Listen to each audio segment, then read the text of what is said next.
Brainies, and welcome back to the channel.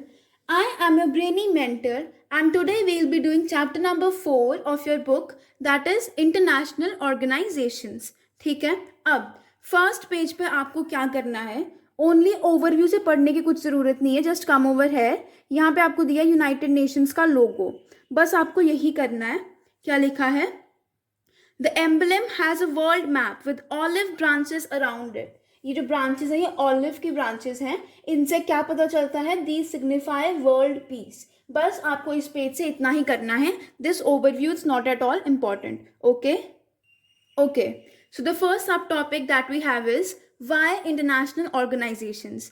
इसमें हम पढ़ेंगे कि हमें इंटरनेशनल ऑर्गेनाइजेशंस क्यों चाहिए, उनकी ज़रूरत क्यों है. ठीक है, so here we have two quotes. पहली कोट है यहाँ पर, you can see, I hope it is visible. तो पहली कोट है कि the United Nations was not created to take humanity to heaven but to save it from hell. मतलब जो यूनाइटेड नेशंस है वो ह्यूमैनिटी को, वो इंसानों को स्वर्ग नहीं लेकर जाएगा बट नर्क में भी नहीं रहने देगा. It will protect the humanity from hell. ठीक है, ये किसने बोला था? Dag Hammarskjold, the UN second secretary general. Important है, पूछ सकते हैं किसने बोला था. ठीक है, second we have of Shashi Tharoor.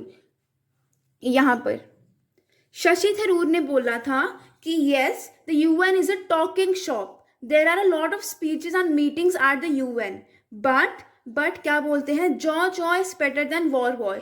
लड़ाई करना through mouth is better than war, है ना. लड़ना through mouth, like you can से बातों से लड़ाई करना is okay but war is not at all okay.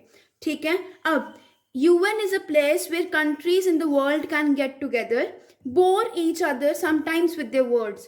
Countries अपने words से, अपने शब्दों से एक दूसरे को bore कर सकती हैं, which is better than bore holes into each other on the battlefield. एक दूसरे पे हमला करने से अच्छा है वो एक दूसरे को अपने वर्ड्स के साथ, अपने शब्दों के साथ बोर करें. ठीक है, ये किसने बोला था? This was spoken by Shashi Tharoor. Shashi Tharoor आपको पता ही है, he is the Congress MP और MLA, I am not sure about that, member of Rajya Sabha I guess, and he is the former UN secretary general for communications and public information. ये आपको पूछ सकते हैं कि ये किसने बोला था. ठीक है, अब यहां पर आता है importance. Okay, so first point यहाँ पर गिवन है कि international organisations help with matters of war and peace. They also help countries cooperate to make better living conditions for us all. मतलब कि कोई भी अगर लड़ाई या फिर शांति वाली प्रॉब्लम हो, कोई मैटर हो, उसमें इंटरनेशनल ऑर्गेनाइजेशंस हेल्प करते हैं और वो इंश्योर करते हैं कि सभी लोगों को बेटर लिविंग कंडीशंस प्रोवाइड हों. ठीक है, और क्या बोला है कि an international organization is not a super state with authority over its members. ठीक है, एक सुपर स्टेट नहीं है, उसमें क्या है, उसमें ऐसा नहीं है कि वो अथॉरिटी अपनी धौंस जमाएगा मेंबर्स पे, but it is created by the member states only. वो मेंबर स्टेट्स ने खुद ही बनाया हुआ है एनी इंटरनेशनल ऑर्गेनाइजेशन. ठीक है, it comes into being when states agree to its creation. जब भी कोई एग्रीमेंट वगैरह साइन होता है तभी वो बनता है इंटरनेशनल ऑर्गेनाइजेशन. ठीक है, it can help member states resolve their problems peacefully. मतलब शांति से अपनी प्रॉब्लम्स वो सॉल्व कर सकते हैं. ठीक है, अ स्मॉल नोट गाइस, कुछ टॉपिक्स हैं जो एनसीईआरटी के सिलेबस में गिवन है बट हमारी बुक में नहीं गिवन है. सो वो मैं आपको रेफरेंस से करवाऊंगी या फिर खुद नोट्स बना के करा दूंगी. एंड ये वाले जो टॉपिक्स हैं, जो बॉक्सेस हैं, वो मैं एंड में कराऊंगी. They are also included in your syllabus. छोड़ना कुछ भी नहीं है, कहीं से भी कुछ भी आ सकता है. ठीक है, सो कंटिन्यूइंग, अब क्या बोलता है?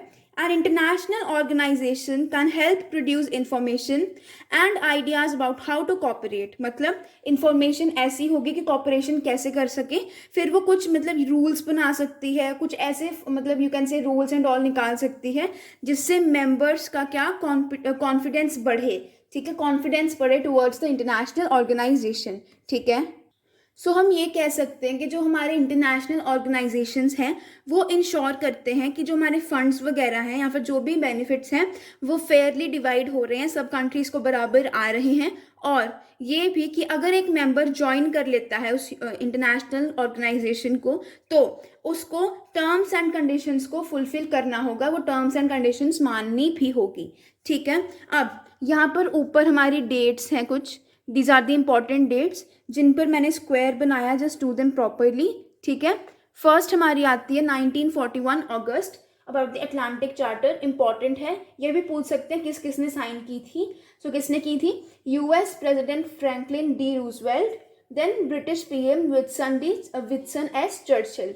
रूजवेल्ट एंड चर्चिल ने साइन किया था अटलांटिक चार्टर। ठीक है, अब 1942 जनवरी में डिक्लेरेशन बाय यूनाइटेड नेशंस को साइन किया था 26 एलाइड नेशंस ने।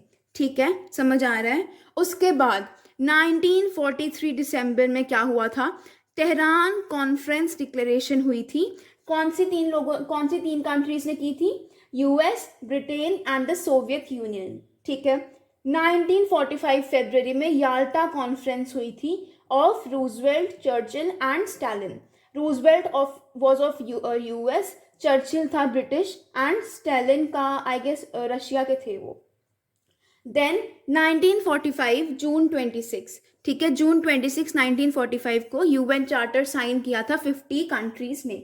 ठीक है, और अक्टूबर 24 1945 जिसको हम यूएन डे बोलते हैं, इस दिन यूएन वॉज फाउंडेड। ठीक है, और October 30 1945, this is also important, India joins the UN. Anything related to India is important. ठीक है, कहीं पर भी क्वेश्चन आए कि India's relations, India's anything, India's policy या फिर whatever, so that is important. ठीक है, वो एग्जाम में आएगा ही आएगा, जस्ट रिमेंबर इट। ठीक है, अब moving on to the second topic, that is evolution of the UN. हमारा यूएन बना कैसे था? ठीक है, कैसे कैसे धीरे धीरे ग्रो हुआ। ठीक है, अब क्या बोला था? फर्स्ट वर्ल्ड वॉर के बाद क्या हुआ? लीग ऑफ नेशंस बनाया गया। ठीक है, League of Nations was also a you can say international organization, but वो फेल हो जाता है एंड उसके बाद हमारा सेकेंड वर्ल्ड वॉर हो जाता है इन 1939 टू 1945। ठीक है, अब आगे क्या बोला है कि जो हमारा यूएन है ना, it was founded as a successor to the League of Nations. मतलब कि UN is a successor, UN League of Nations का ही एक नेक्स्ट फॉर्म है जिसको हम कह सकते हैं। ठीक है, it was established in 1945 immediately after the second world war. Second world war 1945 में खत्म हुआ, उसके बाद ही यूएन को बना दिया गया, यूएन वॉज फाउंडेड। ठीक है, ओके, सो यहाँ पर हमें पता चलता है अबाउट यूएन ऑब्जेक्टिव्स। 2 या 3 मार्क का क्वेश्चन पूछ सकते हैं कि what are the objectives of UN. ठीक है, पहला ऑब्जेक्टिव क्या है? To prevent international conflict and facilitate cooperation among states. कोई भी वॉर वगैरह हो उसको पहले ही रोक दो एंड मतलब कॉन्फ्लिक्ट को प्रिवेंट करो और स्टेट्स के बीच में कॉपरेशन लेकर आओ, पीस लेकर आओ। ठीक है, अब it was founded with the hope that it would act to stop the conflicts between states escalating into war and if war broke out to limit the extent of hostilities। इसकी कोशिश ये थी, UN की कोशिश थी कि या तो वॉर हो ही ना, और अगर हो भी रहा है तो बहुत मतलब हॉस्टिलिटीज़ या फिर जितनी भी एट्रॉसिटीज़ है वो थोड़ी कम हो जाएं, बहुत कम हो जाएं। ठीक है, अब द यूएन वॉज इंटेंडेड, यहाँ पर गिवन है, the UN was intended to bring countries together to improve prospects of social and economic development all over the world।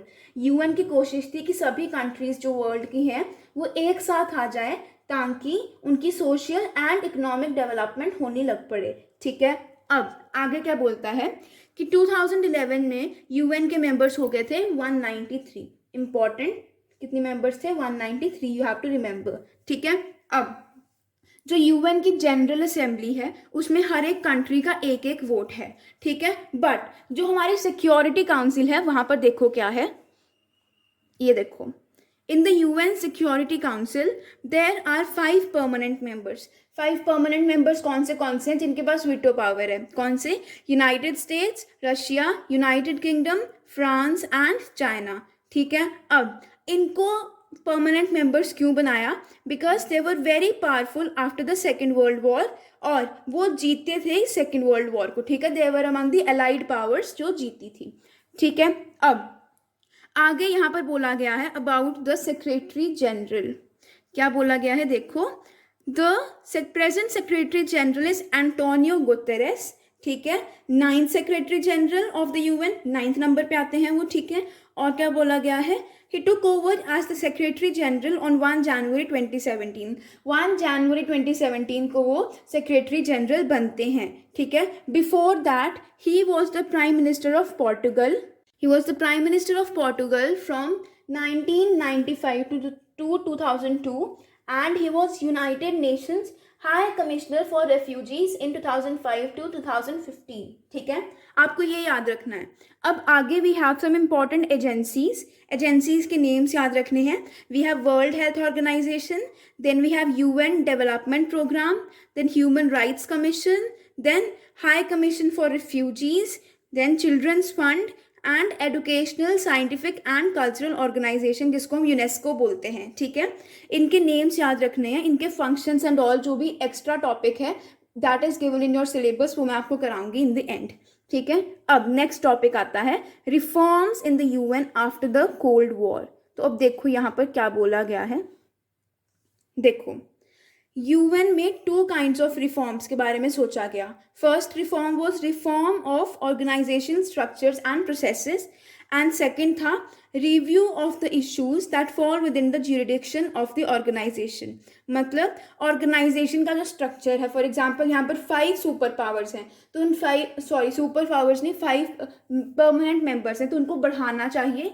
That comes in structure and jurisdiction, मतलब उसकी जो power है UN की वो कहाँ तक है उसको भी इंक्रीज करना चाहिए। सो ये 2 रिफॉर्म्स थे जो मतलब जो मेंबर कंट्रीज चाहती थी कि यूएन में आए। क्लियर। सो जो हमने फर्स्ट रिफॉर्म पढ़ा था, reform of structures and processes, उसमें क्या क्या है, उसमें है demand for an increase in United nation security councils permanent and non permanent membership. ठीक है, जो मेंबर्स है ना परमानेंट और non permanent members of the United nation security council, उसको बढ़ाना पड़ेगा। ठीक है, that is the first reform. अभी प्रेजेंटली 5 परमानेंट मेंबर्स हैं और 10 नॉन परमानेंट मेंबर्स हैं। ठीक है, सो उनको इंक्रीज करने का एक प्रपोजल है। Then there are proposals to increase membership from Asia, Africa and South America, क्योंकि यहाँ से मेंबरशिप बहुत कम है, मेंबर्स बहुत कम है इन कंट्रीज के, तो उनको इंक्रीज करना पड़ेगा। ठीक है, and US and other western countries want improvements in United Nations budgetary procedures and it's administration. कुछ बजट के रिलेटेड प्रॉब्लम्स हैं, उसको भी ठीक करो, एंड एडमिनिस्ट्रेशन भी इम्प्रूव होना चाहिए। ठीक है, क्लियर। अब some countries and experts want the organization, यहाँ पर गिवन है देखो, कुछ कंट्रीज और एक्सपर्ट्स क्या चाहती हैं कि ऑर्गेनाइजेशन जो है, जो हमारा यूएन है, it should play more role, मतलब वो ज़्यादा रोल प्ले करना चाहिए in ensuring peace and security missions. ठीक है, बट कुछ लोग कहते हैं कि जो यूएन है उसका रोल सिर्फ कितना होना चाहिए, डेवलपमेंट और ह्यूमैनिटेरियन वर्क तक ही होना चाहिए। So these are the different, you can say different ideologies of people. Clear. और एक और चीज़, जब हमारा यूनाइटेड नेशंस फॉर्म हुआ था इन 1945, उसके बाद से बहुत ज़्यादा चेंजेस आई हैं इन द वर्ल्ड पॉलिटिक्स। क्या, कोल्ड वॉर के बाद बहुत चेंजेस आई थी। ठीक है, सोवियत यूनियन ख़त्म हो गया था, US became the strongest power, और रशिया एंड यूएस की रिलेशनशिप अच्छी हो गई थी, they became very cooperative. Then China and India fastly emerging as a great power. ठीक है, बड़ी पावर्स की तरह इमर्ज कर रही थी वो। देन एशिया की जो इकोनॉमीज है वो बहुत फास्टली ग्रो कर रही हैं ऑल्सो, और many new countries have joined the UN. जब यूएसएसआर हमारा डिसइंटीग्रेट हुआ था, तो जो कंट्रीज अलग अलग हुई थी, सेपरेट हुई थी यूएसएसआर से, they also joined the UN, and a whole new set of challenges confronts the world. ठीक है, कौन से challenges, civil war, ethnic conflict etcetera etcetera, terrorism very important challenge. ठीक है, क्लियर है। Okay, so reform of structures and processes, पहला reform जो था हम उसके बारे में पढ़ेंगे कि किस चीज़ का स्ट्रक्चर रिफॉर्म करना है, यूएन का स्ट्रक्चर, कौन से ऑर्गन का स्ट्रक्चर और कैसे। ठीक है, सो 1992 में जो हमारी जनरल असेंबली है यूएन की, वहाँ पर एक रेजोल्यूशन पास होता है जिसमें 3 कंप्लेंट्स होती हैं। ठीक है, फर्स्ट कंप्लेंट ये होती है कि जो हमारी सिक्योरिटी काउंसिल है वो प्रॉपरली रिप्रेजेंट नहीं कर रही पूरी पॉलिटिकल कॉन्टेम्प्रेरी रियलिटीज़ को, मतलब जो पॉलिटिकल स्फेयर है पूरे वर्ल्ड का उसको रिप्रेजेंट नहीं कर रही, ठीक है। सेकंड सेकंड ये बोल रहा था, कंप्लेंट थी कि जो सिक्योरिटी काउंसिल है वो सिर्फ वेस्टर्न कंट्रीज़ को ही डोमिनेट शो करती है और वेस्टर्न पावर्स की तरफ से ही डोमिनेट होती है, ठीक है। और क्या बोला गया है, इट लैक्स इक्विटेबल रिप्रेजेंटेशन, मतलब वो प्रॉपरली रिप्रेजेंटेड नहीं है, ठीक है। So these were the 3 complaints in 1992 resolution, ठीक है। तो अब आगे क्या होता है, सो ऑन 1 जनवरी 1997 जो यूएन के जनरल सेक्रेटरी थे उस टाइम पे, कौन थे, कॉफी अनान, उन्होंने ना एक इंक्वायरी की कि ये चल क्या रहा है। सो उन्होंने देखा कि यूएन कैसे रिफॉर्म होना चाहिए। अब देखो, सो उन्होंने क्या चीज़ देखी कि न्यू सिक्योरिटी मेंबर्स, जो सिक्योरिटी काउंसिल के मेंबर्स हैं, उनको कैसे चूज किया जाना चाहिए, ठीक है।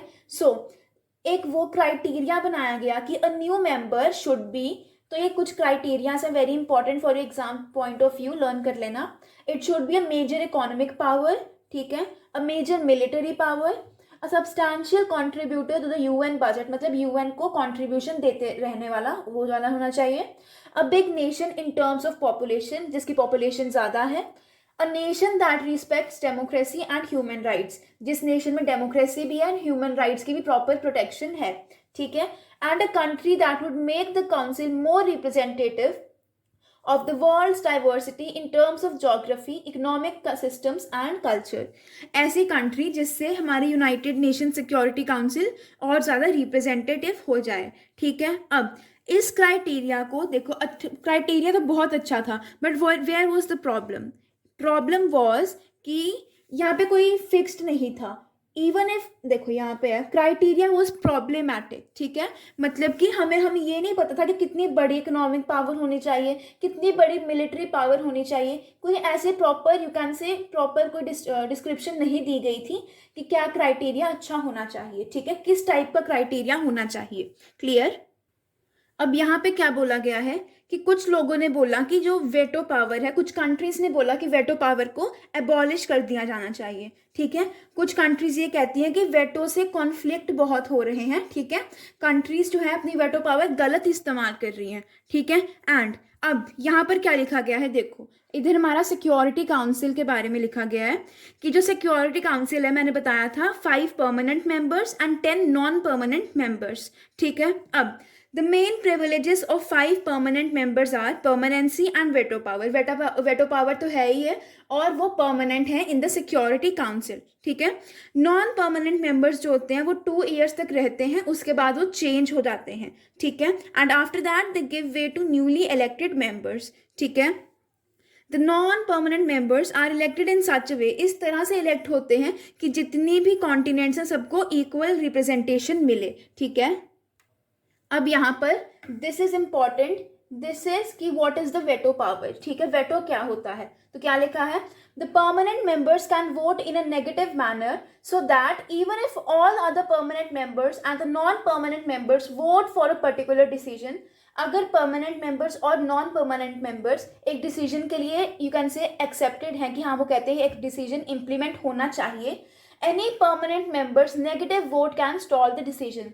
अगर एक भी परमानेंट मेंबर अपनी वेटो पावर यूज कर लेता है, अपना नेगेटिव वोट यूज कर लेता है, तो वो पूरा डिसीजन ही वहां पर खत्म हो जाता है, उसको पास नहीं किया जाता। So this negative vote is the veto, इसी नेगेटिव वोट को वेटो पावर बोलते हैं। इंपॉर्टेंट क्वेश्चन ये आ सकता है, ठीक है। अब क्या बोलते हैं, एक कोशिश हुई भी थी हमारे वेटो सिस्टम को चेंज करने की, बट ऑब्वियसली वो नहीं हो सकता पास। रीजन क्या है, क्योंकि पास करने के लिए भी वो जो 5 परमानेंट मेंबर्स हैं उनकी यू कैन से एक्सेप्टेंस चाहिए, obviously they will not accept this rule, ठीक है। अब अगर वेटो ना हो तो क्या प्रॉब्लम है, there is a danger that the great powers would lose interest in worldly body, ठीक है, they will lose interest in UN, और एक और फिर से कोई वॉर स्टार्ट हो सकता है। So that is why veto जरूरी भी है, ठीक है। अब आता है jurisdiction of the UN. UN की ज्यूरिडिक्शन मतलब यूएन की पावर्स कौन सी हैं, यूएन अपनी ज्यूरिडिक्शन कहाँ तक बढ़ा सकता है, यहाँ पर हम वो पढ़ेंगे, ठीक है। So following steps should be taken to make the UN more relevant in the changing context, ठीक है। क्या बोला था, एक पीस बिल्डिंग कमीशन बनानी चाहिए जो बन चुकी है अब, ठीक है. Second, acceptance of the responsibility of the international committee in case of failures of national governments to protect their own citizens from atrocities. मतलब अगर कंट्री है वो अपने सिटीजन्स को प्रोटेक्ट नहीं कर पा रही तो इंटरनेशनल कम्युनिटी जो है वो पूरा वर्ल्ड एक्सेप्ट करेगा उसको एज अ रिस्पॉन्सिबिलिटी. ठीक है, रिस्पॉन्सिबल होगा उसके लिए. Then establishment of a Human Rights Council, जो भी बन चुका है इन 19 जून 2006 में वो बन गया था ह्यूमन राइट्स काउंसिल. ठीक है. नेक्स्ट आगे क्या बोला है.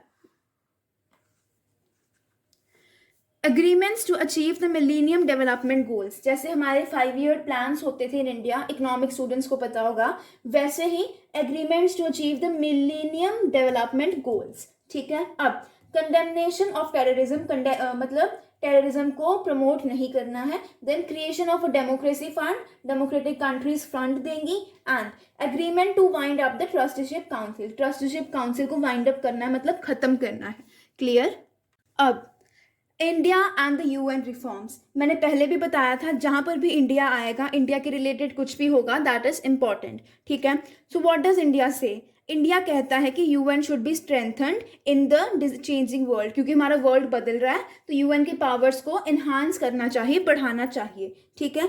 India also supports an enhanced role for UN in promoting development and cooperation among states, कि यूएन को अपनी पावर बढ़ानी चाहिए और कॉपरेट कराना चाहिए बिटवीन कंट्रीज और स्टेट्स. ठीक है. यहाँ पे स्टेट्स का मतलब कंट्रीज ही होता है. ठीक है.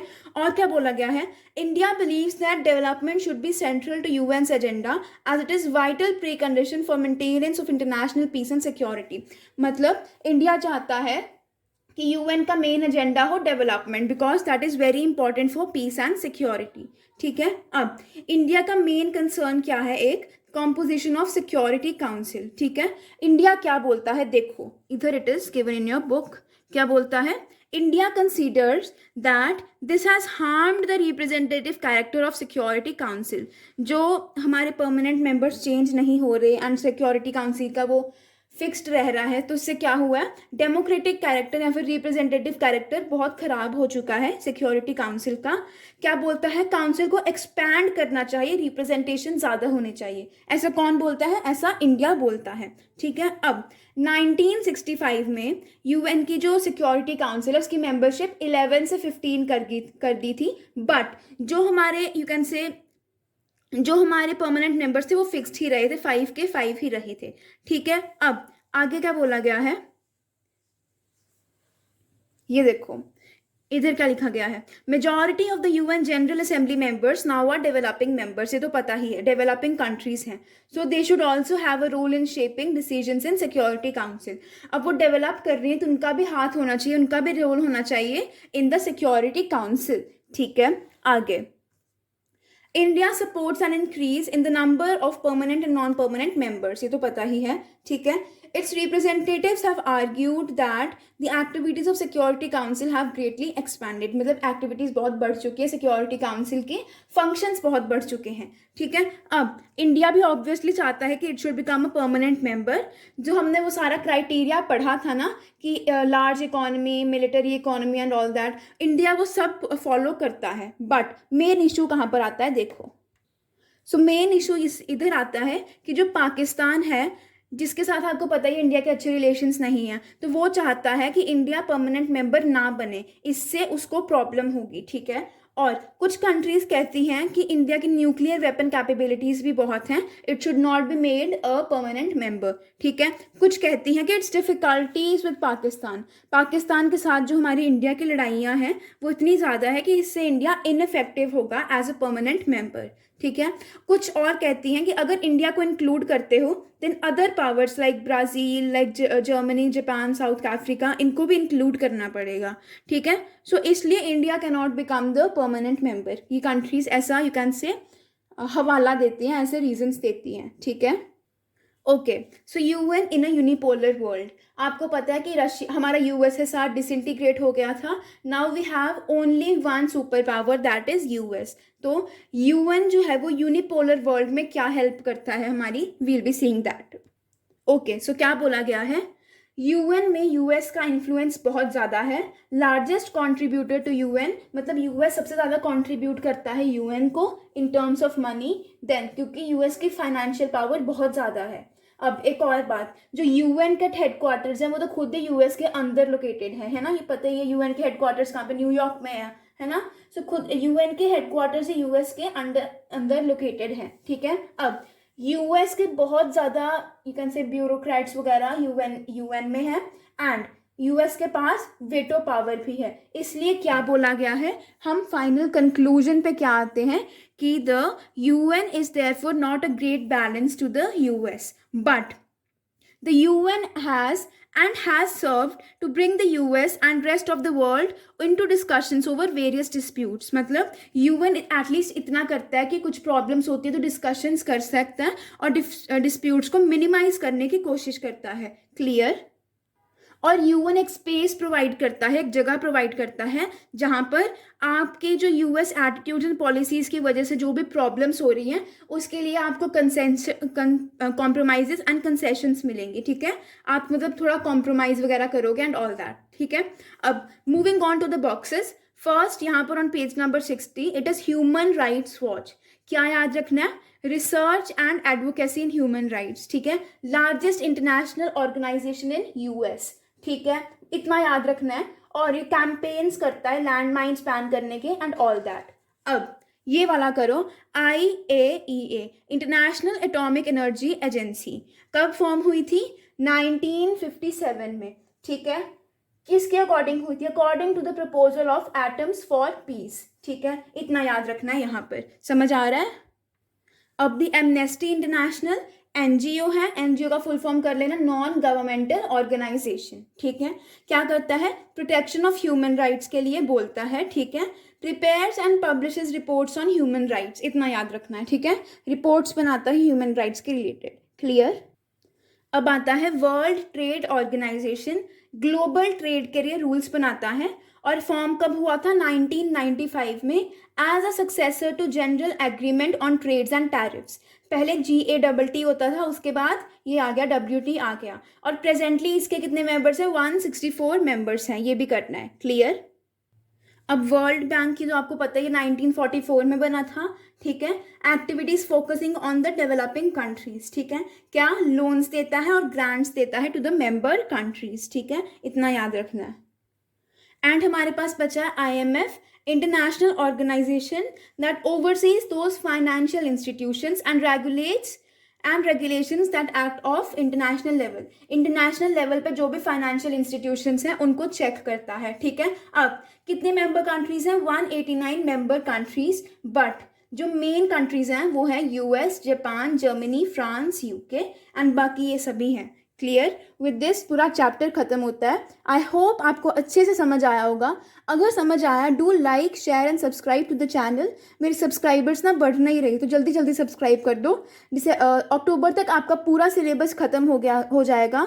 I hope you like the video. Thank you so much for watching. Have a great day.